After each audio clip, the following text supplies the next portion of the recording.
All right. Good morning, folks. Welcome to Coffee with Artists. My name is Rachel Wilkins. Delighted to be here this morning. I have a great guest joining me this morning, Crystal R. Cox. Welcome to the show. Now, Crystal, Thank you for having me. Oh, I think we have a slight delay, but so Crystal, you're joining me from New York this morning. You've just been letting me know you've got a studio there. You also have a studio out in Atlanta. Tell me a little bit about what brought you to New York. Well, really, I'm about 30 years late. I wanted to come after I graduated from college, but it didn't work for me. So I got remarried a few years ago, and the plan was to get here for a couple of years. So I finally did that 2 years ago. And his daughter was here, graduated from high school. So I got to finally get to New York. And of course, the timing probably couldn't be worse, given that we went straight into a pandemic. So how have you been navigating this whole new normal? At times, I've been really down, quite frankly. But I've been blessed to have my health and my art, and I've just painted like a mad woman. I feel like, I was telling a friend of mine, I feel like I've accomplished 2 or 3 years of work in 1 year, because I've really been disciplined about it. I've painted sometimes 8, 10 hours a day, 5, 6, 7 days a week. I mean, I've done a lot. So every time I wanted to travel or see my kids, somebody had COVID. So I was, and it's been isolating a little bit. But now that the weather's beautiful again, and I have been able to get out of town and see them, so that always makes things better. I think as dreadful as this experience has been, there certainly has been some good things that have come out of it. And I think for a lot of the artists that I've spoken with, this has almost been like an artist's dream to have this just one kind of long stretch of time locked down without too many distractions, to be able to focus entirely on your work. You mentioned that you've had a really productive year. Have you seen anything new come out of this process that perhaps you didn't have before you had this extended amount of time, in terms of your excavating your ideas?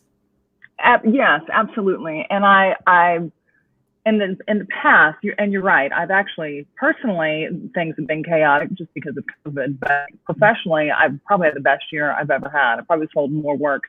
I definitely sold more work than I've ever had. I've just been productive. I've pushed myself. I've been kind of all over the map with experimentation, and I've changed my routines, and I've really only been painting professionally for about 3 or 4 years. It's something I kind of came back to. So I felt like I really needed to figure out what my core body of work is. And now I'm just now kind of doing that and seeing what people really love, what I love doing. And I'm finally there. So this year, like I said, I feel like I accomplished several years in one, and that was the silver lining for me personally within my business. And I'm really grateful to have had that time to push myself, because I really don't think I would have been that dedicated unless I was locked down and forced, to do it.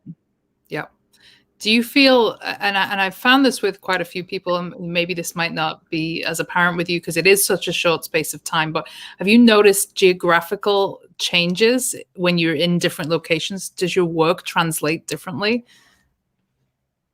Being in Atlanta and I know it's kind of different because it's 2 very big kind of cosmopolitan cities anyway, but have you noticed a shift in this style of work that you're creating by being in New York? I've noticed, I painted, it's funny, the Atlanta market is fairly conservative, and I call this particular blue the Atlanta blue.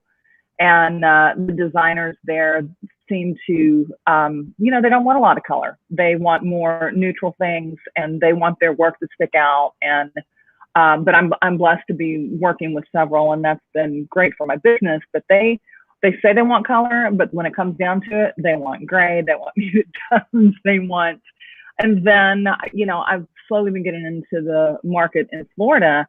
And it's the opposite. It's like this bright, happy stuff. And I've found that I really like color. Sometimes I need to calm my own mind down, and I'll find myself going back and painting muted colors. But I like a lot of color. It makes me happy. So that's the only thing I've really noticed. And then I have worked with a designer from New York, and she was actually has a client that was in the Hamptons and in Atlanta, and she wanted, a navy blue, which is, kind of right there in the middle. So, just all over the map. But I think that I think I'm excited to pursue that Florida market even more because, and as you know, it's blowing up and people are buying homes and renovating and they need art. So I'm excited to push myself in that market between Miami and Florida and Delray. And I don't quite have my hardcore plan down yet, but I do enjoy, excited about that. It's interesting that you say you have one of the best years because I've heard that from so many people. I created a series myself last year after quite a long hiatus, and I was amazed at how not easily, but how much frequency there was with buyers, how many people were actually reaching out to purchase. Yeah. Some of the statistics that are coming out about online art sales right now, they're talking about $4.8 billion in 2020 during a pandemic was the online art sales statistics. And that is just staggering when you think about it. But it is. The sad reality is, unfortunately, that the super, super wealthy, the people who are have this disposable income to buy things like art, are not really affected by the pandemic, and they're home, they're not traveling, they're not dining out. So what are they doing? They're redecorating their homes, like you said, renovating, right? New artwork, and that's fortunate for us, but obviously there's a whole social economic underbelly to that, which is not so pretty. But one of the interesting things that I've found kind of looking at different art markets around the country is that with New York, people buy a lot smaller, right? Because people have smaller homes. They do.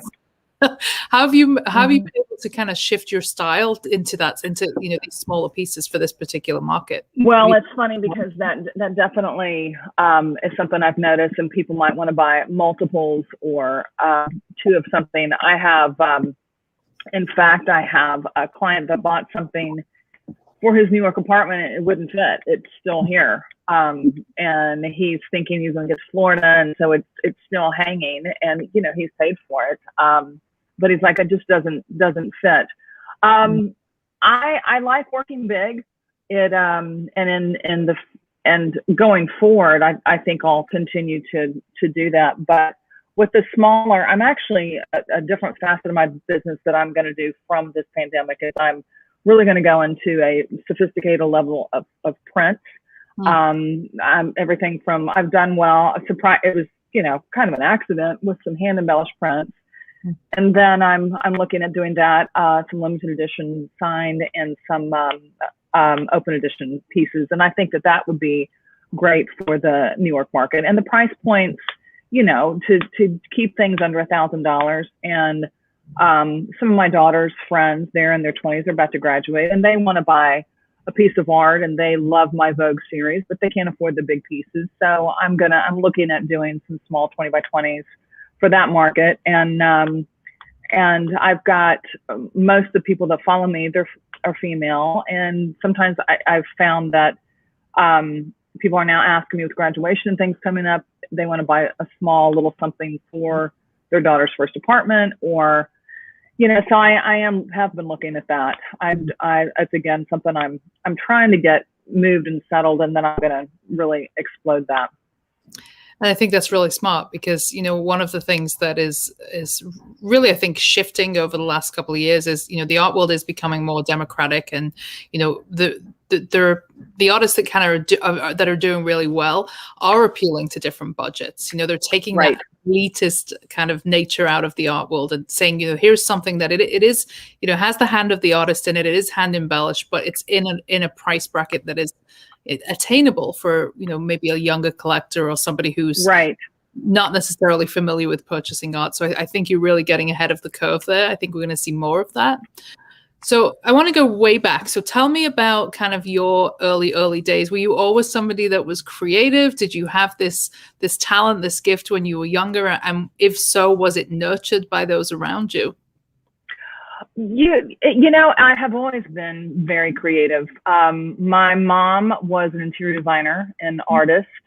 And as a child, I remember, yes, we read books, but I remember sitting with her and this is in the late 60s and 70s, looking through Vogue magazines and Harper's Bazaar and Architectural Digest. And I would hop in bed with her, and she was really teaching me about design and, negative space and texture and colors and satin fabrics. And I didn't really recognize until much later in life what an education that was really. And then my dad is an engineer. And he's creative, but he's very meticulous. He's got beautiful architectural handwriting. And they were people that encouraged me. However, when I graduated, I did get a Bachelor of Fine Arts in advertising and studio art, and I really wanted to go to art school. And in the 80s, they weren't into that. And I was dating a guy in college that I eventually married. He was not supportive of that. And he was a New Yorker, and I was so excited. I'm like, I'm going to New York. And it didn't happen. And I was so bummed out about it. I'd worked for my entire senior year in college on my portfolio, and I didn't even pick it up because I knew that dream was not going to happen. I just didn't have the support. So, instead I ended up working in advertising, which was fun. I was in California for a while, and I worked I was actually in motion picture promotions. I worked for a division of Saatchi & Saatchi, and made nothing but had a ball, and did promotions in the movie industry. And that was a lot of fun. Moved to Atlanta, and then decided to go back to school, and got a degree in design, interior design. And this was in the early 2000s, and I really didn't have the business knowledge, understanding, how to run a business or Excel spreadsheets or any of that. So I had a partner for a while, and I didn't do well. I mean, I had the vision, and I had a couple of clients that had money, but they didn't have great taste, and I didn't like that. I didn't want to put my name on it. So eventually I left. I was busy with my kids. And then I kind of started painting again a little bit. My friends had always said how creative I was. And I took some classes here and there, and I always made, whether it was my kids' costumes, I always did something creative. But my life fell apart. Really in 2013, I was probably the lowest in my life. And I had gone through a divorce. I'd lost my mom to pancreatic cancer. My kids were falling apart. I had one in rehab. I had one that flipped his dad's car 5 times. I had one that was in a head-on collision with a drunk driver. And I had to have this horrible neck surgery. It was the lowest I've been ever in my life. I had a great childhood, but my late 40s were awful. And that's when I started painting again. I just needed I needed to get lost. And so I started playing around with it in 14. And then I poured myself in it. And I don't know, it just kind of came about. In 16, I was, a gallery in Atlanta, Georgia, picked me up, and they sold, I think 16 or 17 of my pieces. They put me in some show houses, and which of course I didn't know. I didn't go photograph them, which is still stupid, but I didn't. And it just took off from there. And so then, like I said, I've really only been painting, especially since 2016. So I'm excited with what I've done with it now, and I'm been very driven. But it really came out of a really painful time in my life. And as a lot of us, a lot of us find that again, but I guess we're all where we need to be, where we are now.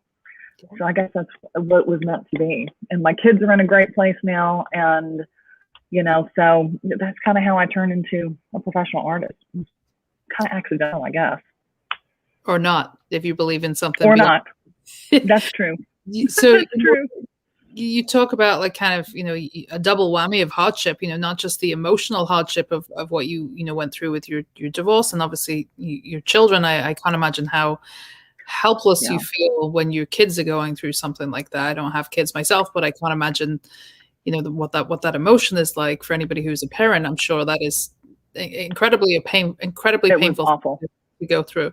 But then you have this physical issue with your back, and you shared this with me before, that it was very difficult for you to actually, get in the studio and create your artwork because you had this physical issue. Is there, when you look back at that work, what do you feel like emotionally when you look at it? Is there an element of sadness when you look at that work because it was created during a difficult time, or is it something that was restorative and perhaps healing and you look at fondly? You know what?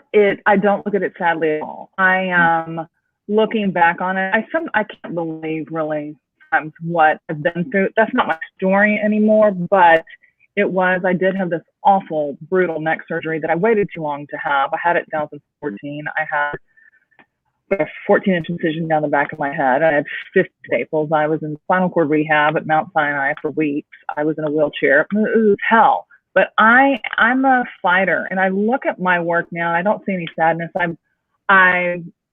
I'm proud of myself. My kids are proud of me. My girlfriends, I've just had an amazing support group, between children, my now husband, and my kids. I don't look at any of it with any sadness. I do have some dark stuff that I painted. There's some really dark things there, and I kind of giggle about it. I sometimes look back at it, and I like to take that and explode it into bigger pieces. It's mixed media. There's certainly a story there, and I may do that. But right now, I've really been painting, to sell, and then sometimes on the side I do my own thing, but just because that's what I've done this last year. But I don't feel any sadness about any of it. I really feel like good for you, Crystal. You got there, and the best revenge, that Frank Sinatra said, the best revenge is wild success.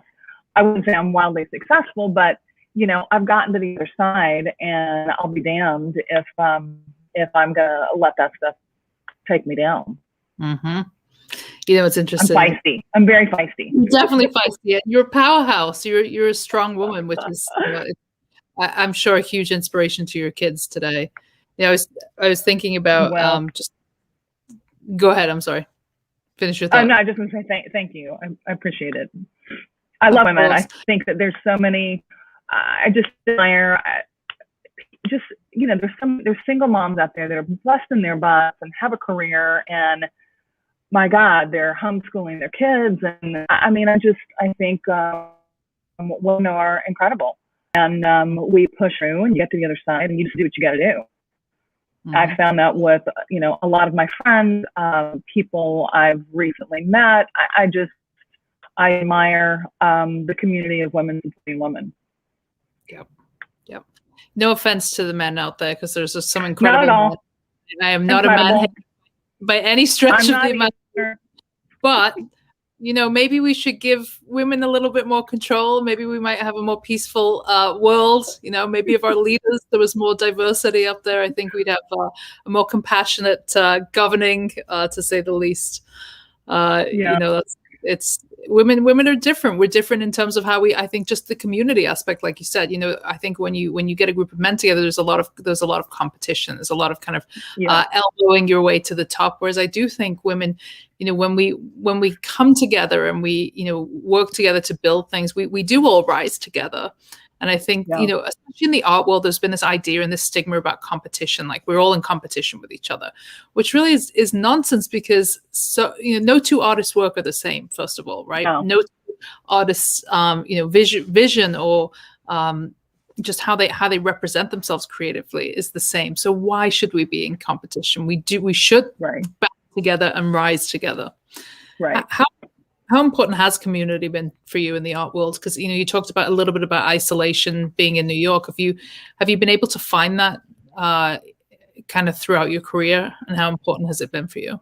Well, in my because my art career is really fairly short. I did in Atlanta. I had my studio. And the reason I've kept it there, it's inexpensive. I pay $400 or $500 for this fabulous little space.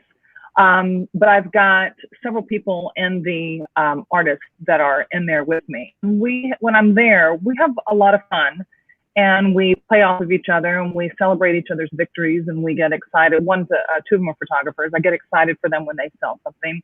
Same to me, or when we get, some press or whatever, or a show, whatever it is.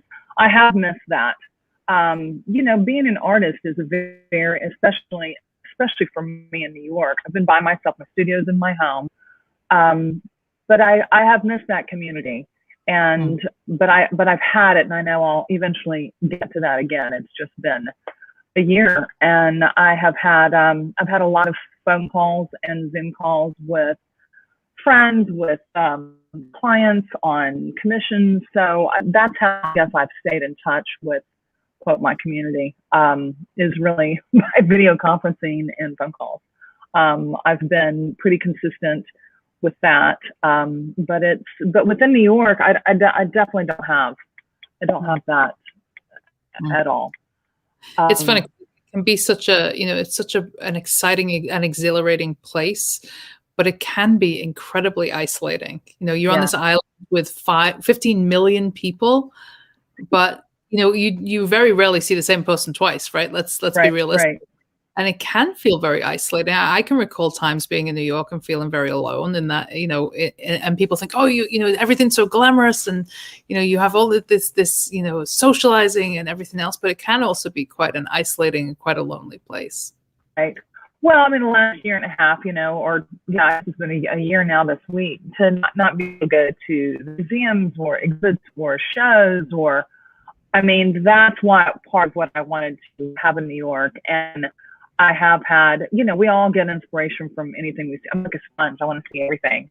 But instead, I've gone back to old journals. Sometimes I put myself in a disciplined routine to whatever it is I do, whether it's journaling or sketches or, working on 6 abstracts in the morning and hitting them again the next morning. That's kind of my warm-ups. I've just had to create my own little vibe to entertain myself. And I did it. What are you missing most during the pandemic? You mentioned museum. Well, yes. And the other thing, because I'm a mixed media artist, there's materials and things I want to go out there and source. And one of the things I do is I've done falling pieces, and then I started putting on panels covered in velvet, and then I covered them in an acrylic box. But I couldn't get to the decorative center, or it took me a while to buy fabric, buy velvet. I've had a lot of it from leftover from some projects, so I use that. But just getting out there and walking around and just exploring the city. I haven't lived here long enough, and I just would like to get my backpack and put on my sneakers and walk around and see stuff and explore and walk in and out of galleries and just be a New Yorker. Yeah, I haven't gotten to do that. So I said the things that we take for granted that, a lot of us have realized what was really, what was important and what we valued, given this time without some of those things.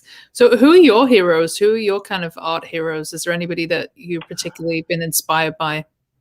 It's all over the map. I remember in high school, you had to read The Agony and the Ecstasy by Irving Stone. It's a 1,000-page book, and it was a summer thing. It took me all summer. But it's about Leonardo da Vinci and Michelangelo, and how he dissected bodies and drew these magnificent pieces.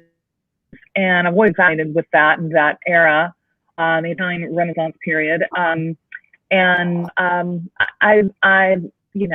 Kusama, the Japanese artist who, God bless her, she lives in a mental institute, I think around the corner from her studio. And I'm fascinated with what she does. I like all of it. I'm fascinated with Picasso and the mania with which he painted and created 75,000 works. And all his stuff looks alike, yet it's all over the map, from his sculptures to his paintings. And I could look at art books all day long. Robert Delaunay, I like his work and the circles. I do a lot of circles and my stuff. His are more perfect, but Kandinsky, Frida Kahlo, I am so impressed with what she did with the pain that she was in. Mm. from, accident. I guess it was a trolley accident she had. I admire Ashley Longshore. That woman, you can talk about a marketing guru. I mean, she's so gracious and grateful to her audience, but she's quite a force in the things that she's done. Really, I think started a lot of that in social media, and she goes back to New Orleans. I think to be a female artist today, it's competitive. I mean, it's tough. You're competing with so many men in the pop art world, and that's what a lot of people want to buy. Is it going to hold over time? Probably so. I mean, some of it will. I admire Robert Mars because he used a lot of vintage magazines, and I've been doing that as well for years. I love the 60s and 70s. So, like I said, I'm all over the map. I like them all. It's interesting that you bring up the idea about women artists. Some of the stats that I was reading recently, the major 19 institutions in the US, all the big museums, only 13% of their permanent collections are by female artists. Yeah, I believe that. Which is just, I mean, it's 2021, folks. I know. And it all comes down to money, right? It's all about the idea of the value. It's Mm-hmm. women's work is seen as a less valuable asset, and that's why these institutions favor the work of men, which is just right. It's never going to shift unless there's enough noise made about it. Right. So, well, I think too, women. I'm sorry. Go ahead. No, we have an uphill battle before we even begin. Yeah. We do. And I think that sometimes, like you had said, the men, the competitiveness and maybe how they price their art, I've got female friends, some friends that are artists, and when we were starting, we were kind of laughing, like, oh, where do we price this? And still, I mean, I really do get excited. If I sell a piece that's $190, it tickles me. If I sell a piece that's, I've sold things above $10,000, and of course I'm ecstatic with that. But I get excited because I sold something and someone wants to buy my art, and I some female friends that are artists the same way, and I feel like sometimes the men are like, of course they will. I've got a friend that's a photographer in my studio, and his attitude about it is very different. He's kind of taught us and mentored us. We laugh about it, but which is a part of the community that I do miss. But he's so much confident about selling his work. This is what it is done. And we're just fighting along there. So I think that, but I've tried to kind of take his stance, and my husband coaches me too. He's like, this is price, take it or leave it. If they don't want it, walk away. And when you start doing that, it's funny because your prices go up and people pay them, and it's just what it is. Yeah. I've said that to folks, in my coaching programs for years. I know. When somebody asks you the price, tell them the price and then stop talking. Like, I see so many people talk themselves out of the sale. As soon as that price leaves their mouth, they start justifying why it's that price. And that is something that women do. Like, I Yes, don't see a lot of men doing that. And it's because of the narrative that's out there. It's because of what we've been taught about our value, our worth. And we don't have that confidence to often just say, yeah, it's $5,000. That's it. Not right. Because I use these materials, or, if you want something more affordable, I have this, or maybe I could do it a little differently for you for a lesser price. Like, all of that talk is our self-worth. Right. Yeah. So right. You have a hold on it, which is great. You clearly have that confidence to be able to, kind of state it. And, well, thank you. I think that comes with age. If I'm 56 now, and if I was an artist doing this at 26, I don't think I'd have that confidence. I'm in a different place in life, and we certainly don't. My life is not. We don't live our life based on what I, sell. But it is nice because I can help my kids, especially a couple of them with what they've gone through the pandemic. But I think that if I was 26 instead of 56, I would probably not be as confident.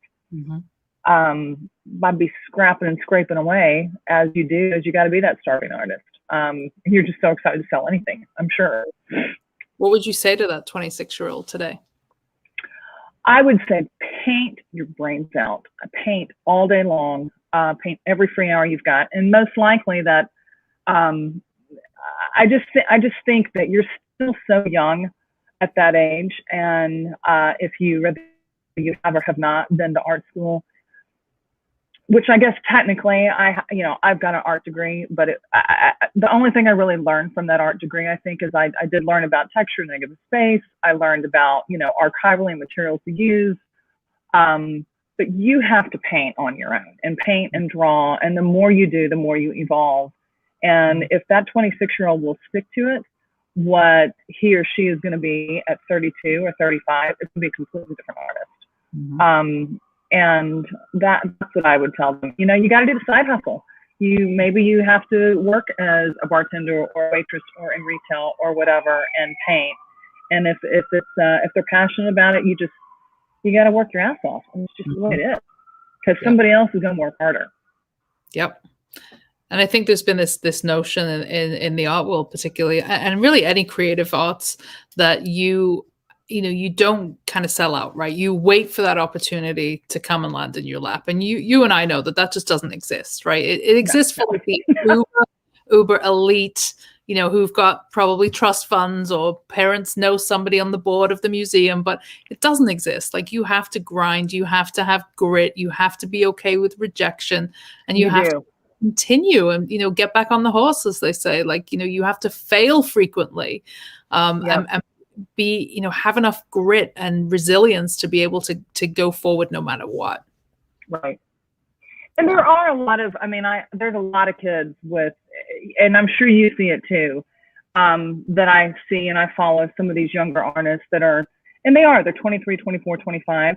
And I see them and I want to just say, keep going. Cause I can see, it's like, you can see where they're going to be in 5 years if they keep going. Yep. And if they give up, or maybe their parents won't support them or whatever, it takes a certain personality. But I follow some people that are young, and I want them to keep going if that's their passion. Right. It might not be, but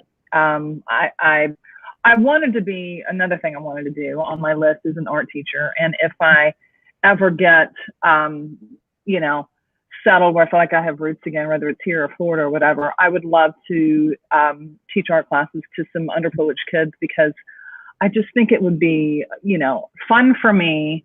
And I think a lot of the public schools have taken some of that away from the underprivileged kids. And I just think it's a great place for people to relax, or for kids to relax and be playful and concentrate and get out of their head. And eventually, that's on my plan. That might be Crystal 5.0, who knows, but I would like to do that. I like the idea, and I have friends who have the same attitude, that you can be many things in your life. You don't have to just be this one. You don't have to just have one career. You can every 10 years of your life, if you feel like doing something different, that's okay. We don't have to fit in this box that society tells us. You got to stay in this career. You got to be in this path for the rest of your life. Right. We can still be free in that respect. So I love that. And I'm excited to see you do that and accomplish that. So thank you. Let's talk a little bit about your process. You touched earlier on the idea of going out and getting these different materials and feeling this affinity to the kind of the 60s and 70s. Tell us what it looks like from ideation to the finished piece going up on your website. Like, what is that? Walk us through that process, like from your idea to production. Well, I have notebooks, and I'm one of these people. I'm very high energy, and I just go all the time in here. So a couple years ago, I'm like, I've got to write this stuff down and sketch things out, and I'll fill those notebooks, and I really do. Once I dump it, sometimes I forget about it, but it's I guess you can call them my art journals, and some of it is written commentary, and some of it is, sketches. I am creative, and I'm obviously a visual person, and for example, with the my Vogue pieces that people seem to love. That came about because I found my mom died in 2010, and I didn't have the guts to go through some boxes that she'd left me until, gosh, I think it was 2017. And one of the things I found were these covers of these Vogue magazines from the 60s and from like 62 to about 70. And the Vogue magazine 60s and the Harper's Bazaar, it was a lot of women, tight photographs of women in Halston hats, and these big, gorgeous, glamorous photographs. Then you get into the Vogue of the 70s, and it's more of a headshot and more about makeup. And then in the 80s, you know, it changes again. But really, that particular period, which ironically, like I had said before, that was kind of part of my childhood. Our story time was looking through magazines. So I stared at them for a while, like, what can I do with these? Like, what can I do with these pieces that's different? And so I started playing around with mixed media, and I photographed them and edited them in Photoshop, and because they're pretty ratty. And then I decided, let me take that Halston hat and make it over the top and add, you know, 4 times the flowers to it. And so I don't know, I'm walking through, and this would make sense maybe to you, maybe someone that's not an artist, but there's a big fabulous mural in Tribeca, and I see that, and it makes me, you know, want to put all those colors in my pieces. So it's just constantly gathering. You know, I'm lucky, I'm glad I'm not blind, because I learn a lot through my eyes, what I see and what I touch. So I don't know, you know, I guess from concept to when I finish it, I gather materials, and I am always attracted to even the furnishings from the 60s and 70s, Milo Bowman. And I just like that era. And I appreciate the timelessness, I guess, of the design.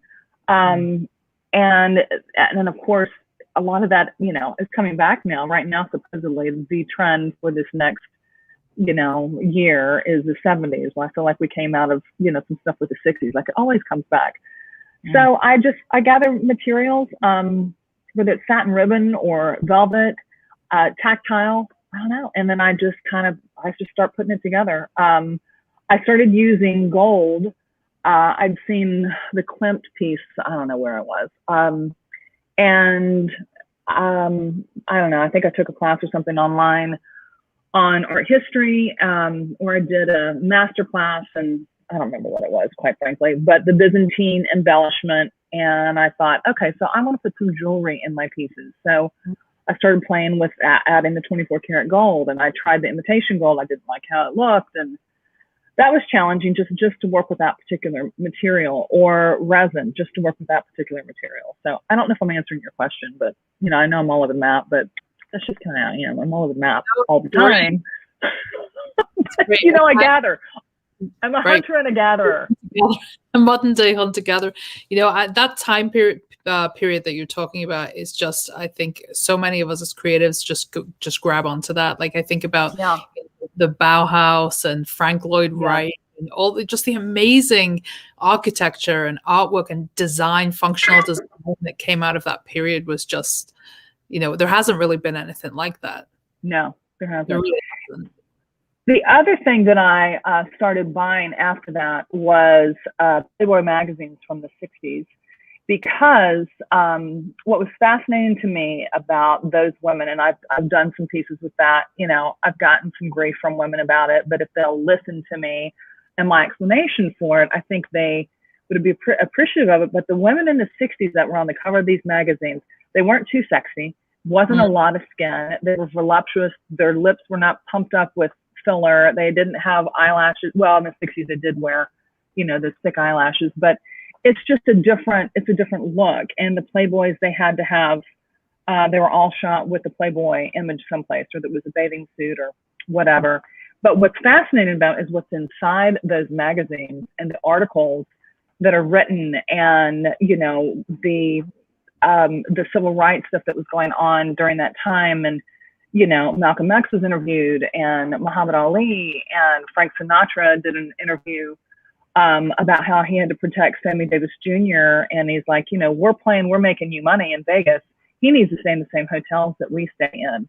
Mm-hmm. And I've got another, you know, I did this whole collection where I layer the interior of the magazine about, you know, the African American that it's written about, but then do a cover of her on the front of it. And that's something I want to play with. It's really going to appeal to a male audience, which, you know, I think I'll potentially might have that when I get, you know, to Florida. And it's more of it's a whole pop art Miami vibe kind of thing. But, you know, I want to honor the well-written articles inside that magazine because they're fascinating, and it has nothing to do with, you know, sex. And I mean, it's really about the civil rights era. So many of them are. So I've been buying those for years now and been collecting them, and I'll figure out what I'm going to do as I hunt and gather. Awesome. You know, you talk obviously a lot of there's a lot of freedom for us as creatives. You know, you really can kind of just pick and choose where you pull your ideas from, and it's exhilarating. I think when we're asked to do commissions, we lose a lot of that, and it really changes the tempo. Can you talk us through, you know, maybe some of the challenges that you've experienced with working on private commissions? Yes, and I'm grateful because commissions drive my revenue. And most of the money I make is from commissions, and I charge a premium for them because they're a lot of work. You know, what I do for commissions, I like to do a Zoom call with someone and see their environment. I used to go to their home, but obviously not that as much. And then I put a color palette together, and then I do sketches. And then we kind of talk about it and give them choices. There's so much work before I even start painting. You know, I've spent hours and hours before I even start painting on, you know, on that particular piece. And for the most part, I've done a lot of commissions. I've only had one that went wrong, and I finally just said, you can have your money back, we're done. But for the most part, you know, we work through it, and but it is what they want and their home, something they've seen that I did. And there's no cohesion to it whatsoever with some of my other work. I mean, sometimes it is, but for the most part, like I just did these 2 large pieces I had a designer and client in Atlanta that came up and came to my studio, and we walked through it. And they were huge. They were the falling pieces of the leaves. And you know, my creativity, I want leaves everywhere. These are large pieces, and she wanted one strand of a leaf. And I couldn't get the sketch right. I couldn't get the design right. I painted the background, and then I chalk out the design that I can spritz it with water and erase it. And I must have done it 10 times. And I finally thought, you know what? It's my own painting. I'm going to copy my own work. So I went back to the piece she liked, and I copied it exactly for those 2 pieces, and she was thrilled. And I laughed about it. I'm like, why couldn't I thought that, you know, ages ago? It's to copy my own stuff. So it's limiting, but at the same time, I really got into it for that particular person and their home and that environment. And I get really stressed out about them, quite frankly. I get obsessive about them. But, you know, I'm grateful to have them. And then when I'm finished, I get to play around with my other stuff. So it's just part of being an artist, I think. I think we just have to accept that commissions are what drive it for a lot of us. Yeah. Is there any piece or pieces in your body of work in its entirety that you would have a hard time letting go of, or any particularly sentimental to you? I've had that too, that I created here.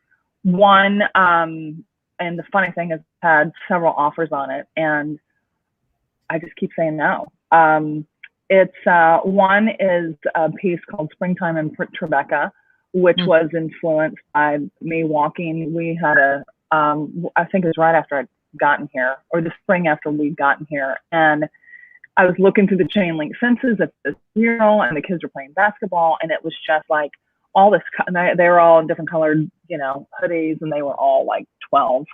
And I just saw color everywhere, and it was just, kind of chaotic, beautiful. But so that's the piece I painted from that. I have a large Vogue I did of April. Her name's Ivy Nicholson, and she was on the cover. She was one of Andy Warhol's muses, and she's on the cover of April 1962 Vogue.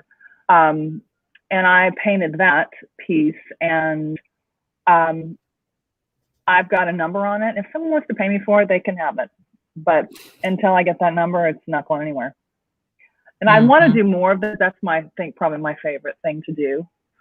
So those two pieces, I guess, are the two that I had a hard time selling. I'm not selling them. No, I totally relate. I have one that I will never, ever, no matter what. It's on my bedroom wall, and it's so sentimental because it was kind of the beginning of everything. It was like the tipping point of a particular series, and that's just, I just can't, that has to stay with me. It's a piece of history. So I totally relate. So what is next for you? What are your hopes? I know obviously you mentioned at some point you would like to be do some teaching, but in terms of like your art career, obviously there is now this migration right now. We're seeing a lot of the art galleries heading down to Florida. Is that something that you're going to kind of follow that path, or what are your creative ambitions for the next 5 years? Well, I think what I've decided to do, which this pandemic has helped me, I've created a lot of work that I think is good, but it's not cohesive.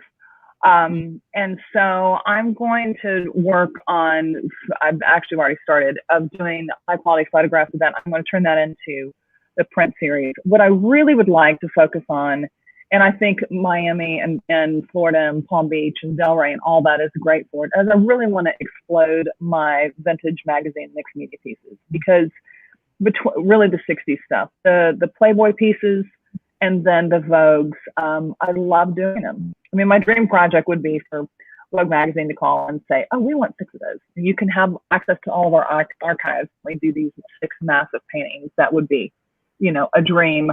But meanwhile, if I have talked to a gallery in Delray and the Hamptons, but at the time, my work really wasn't there yet. He kind of wanted to watch me and knew I was a new artist. So I might pursue that. I've got an interior designer I'm talking to about doing some work with her, and putting my pieces in vignettes with her. She's looking at opening a boutique, actually on Worth Avenue. If that comes together, that's an exciting collaboration. I've got a photographer here in New York. We've talked about that. So I'm still just going to be, creative but I do need to, that's probably my biggest challenge. I do need to get my work down and pick a lane. I had a stylist friend over here a couple of weeks ago, and she's like, you need to pick a lane. I said, I know that, but in the pandemic, I haven't done that. And it's made me happy. So I need to really, it's kind of like I'm at the point where I need to take it to the next level, and I need to stay focused and produce in that lane. And then my side business will be my print business. And I also feel like I should maybe not take any more commissions for a while and just focus on that. So that's kind of where I'm leaning. Does that make sense? Absolutely. And I think, we can have a habit of saying yes to everything as creatives because we feel, we got to take every opportunity. And sometimes, we do need to say no for our own kind of mental, spiritual, and physical health, right? We need to say no and take the opportunities that are right for us. So if Anna Wintour is watching this, which, of course she does, we needed to get in touch with Crystal and offer up those Vogue magazines. Hey, you never know. You never know. I always say aim big because you just never know. And you don't get it if you don't ask. So shout out to Anna for let's make that connection happen. So All right. Well, awesome. Well, I guess the best thing we can do is really let people know how they can work with you. So how can folks get a hold of you? How can they purchase your work? What is your website? Let's get that into the comments. My website needs some work. My website is really just kind of a magazine of some stuff I've done. It's crystalrstudios.com. I'd say my Instagram account is where I'm most active, at Crystal R Studios. And that is where they can see my work. The funny thing is I don't really aggressively sell on there, but I get direct messages, and then we start talking, and I don't know, things just organically happen. And that's probably the best place to get to me. I was told ages ago not to put my prices on. I go back and forth with that. I'm like, do I or don't I? But I don't mind putting prices on things that are, the 3,000 range and under, but the bigger things, it's kind of like, that's my intellectual property. If you're interested in it, you can call me. Yep. That's kind of how I feel. So I guess the best place to reach me would be on Instagram, or my email is crystal@crystalrstudios. And then we can start a conversation. And I am making deals on my big pieces I have here in New York, because I need to get rid of, physically get rid of some of these bigger pieces. So I have reached out to some people. So if anyone's interested and they want to talk to me, we can talk. But I'm taking them off canvases and rolling them up and shipping. And then going forward, I am in talks with someone about expanding I'm going to have to turn my website into something more proactive and with a shopping cart. And I'm working on that right now, but it hasn't been a priority. It's been, I don't know, everything else. Amazing. Well, I'm excited to see what you do next, Crystal. And thank you. Who's watching, do go check out Crystal's work. It is beautiful.